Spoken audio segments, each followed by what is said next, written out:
Hello friends, welcome to Shimpi and mummy's kitchen. আজকে আবারও একটা নতুন রেসিপি নিয়ে তোমাদের সামনে চলে আসলাম।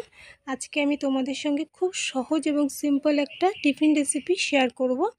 আর এটা কিন্তু তোমরা বানিয়ে বাচ্চাদের বিকেলে টিফিনে অথবা স্কুল টিফিনেও দিতে পারবে। খুব সহজে এটা তৈরি হয়ে যায়। আর এর মধ্যে কিন্তু খুব বেশি তেল মশলারও ইউজ হবে না, খুব সামান্য উপকরণ দিয়ে তৈরি হয়ে যাবে। তো চলো আর কথা না বলে রেসিপিটা শুরু করা যাক। সবার প্রথমে আমি এখানে এক বাটি নিয়েছি সুজি। এখানে তোমরা মোটা পাতলা যে কোনো সুজি ইউজ করতে পারো, যেটা তোমাদের কাছে অ্যাভেলেবেল থাকবে। সঙ্গে ওই বাটি দিয়ে হাফের থেকে একটু বেশি দিয়ে দিলাম টক দই। টক দইটা কিন্তু অবশ্যই ফ্রেশ নেবে, এর মধ্যে যেন খুব বেশি টক না থাকে। খুব বেশি টক হয়ে গেলে কিন্তু টেস্টটা ভালো হবে না, তাই ফ্রেশ টক দই দিয়ে এটা করবে। এর মধ্যে হাফ চামচ পরিমাণ দিয়েছি লবণ, আর ওই বাটিটা দিয়েই হাফের থেকে একটু কম দিয়েছি জল। দিয়ে ভালো করে এটাকে মিশিয়ে নিচ্ছি। মিশ্রণটা এখানে দেখো বেশ ঘন মনে হচ্ছিলো, তো এর মধ্যে আমি আরও 1/4 ভাগ জল এখানে অ্যাড করলাম। করে ভালো করে এটাকে মিশিয়ে নিচ্ছি। খুব ভালো করে এটাকে মিশিয়ে নিয়েছি। দেখো বেশ ঘন হয়েছে, কিন্তু এটাকে এবার ঢেকে 10 থেকে 15 মিনিটের জন্য রেখে দিলাম। এদিকে আমি কিছু আলু আগের থেকে বয়েল করে রেখেছিলাম। আলুটা কিন্তু ঠান্ডা হয়ে গেছে। একটা কাঁটা চামচের সাহায্যে আলুটাকে এভাবে করে ম্যাশ করে নিচ্ছি। একদম মিহি করব না, হালকা একটু টুকরো টুকরো থাকবে এর মধ্যে। এদিকে একটা কড়াইতে অল্প সর্ষের তেল গরম করে নিয়েছি। ওর মধ্যে ফোড়নে অল্প সাদা জিরে দিয়ে দিলাম। জিরেটা একটু ভেজে নিয়ে ওর মধ্যে আদা কুচিটাকেও একটু ভেজে নিচ্ছি। এবার এর মধ্যে পেঁয়াজ আর কাঁচা লঙ্কা কুচি করে কেটে নিয়েছিলাম, এটা অ্যাড করে দিলাম। করে এই পেঁয়াজ কাঁচা লঙ্কাকে খুব ভালো করে একটু ভেজে নেব। খুব বেশি ভাজবো না, একটু লালচে ভাব হয়ে যাওয়া পর্যন্ত পেঁয়াজ লঙ্কাটাকে ভেজে নিচ্ছি। এদিকে দেখো পেঁয়াজ লঙ্কা ভাজা হয়ে গেছে। ওর মধ্যে অল্প লবণ টেস্ট অনুযায়ী আর অল্প দিয়েছি হলুদ গুঁড়ো দিয়ে ভালো করে আবারও একটু মিশিয়ে নিলাম। এবার এর মধ্যে ম্যাশ করে রাখা আলু পুরোটাই আমি এখানে অ্যাড করে দিলাম। দিয়ে আলুটাকে খুব ভালো করে এর মধ্যে মিশিয়ে নেব। 2 মিনিটের মতো মিডিয়াম আঁচে এটাকে ভেজে নিচ্ছি, যাতে করে হলুদের কাঁচা গন্ধটা চলে যায়। আলুটাকে 2 মিনিটের মতন খুব ভালো করে আমি ভেজে নিয়েছি। দেখো আলুটা কিন্তু সুন্দরভাবে ভাজা হয়ে গেছে। এবার গ্যাসটা বন্ধ করে দিয়েছি, এটাকে একটু ঠান্ডা করে নেব।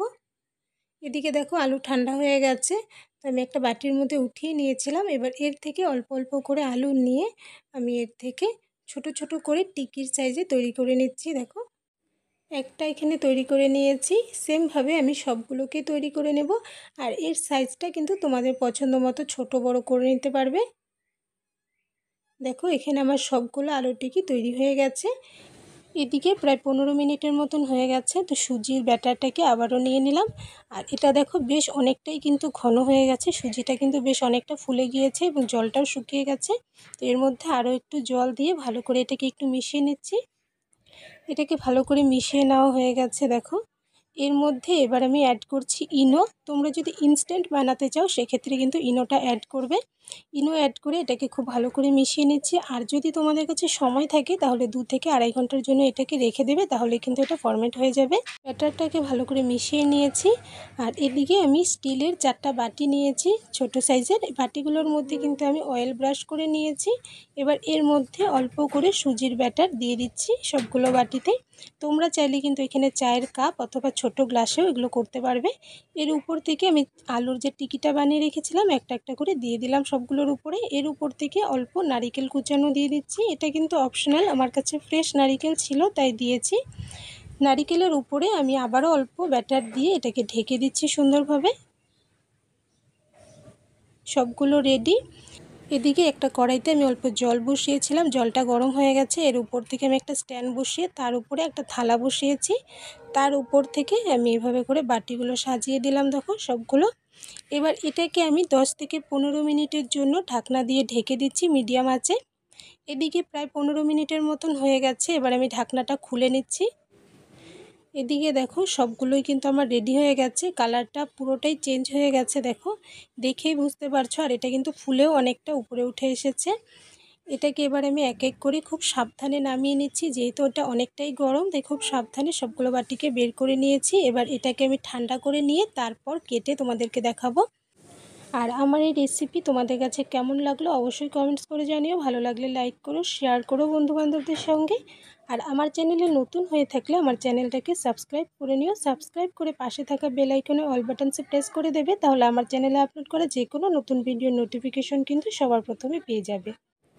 আর এদিকে সবগুলো কিন্তু ঠান্ডা হয়ে গেছে, আর তারপর একটা চাকুর সাহায্যে আমি এগুলোকে বের করে নিচ্ছি এক এক করে। আর খুব সহজেই কিন্তু এটা বের হয়ে আসছে বাটির মধ্যে থেকে, দেখো খুব সহজেই সবগুলোকে আমি বের করে নিয়েছি। আর কত সুন্দর হয়েছে। এটাকে তোমরা স্যান্ডউইচ ঢোকলা অথবা সুজি ঢোকলাও বলতে পারো।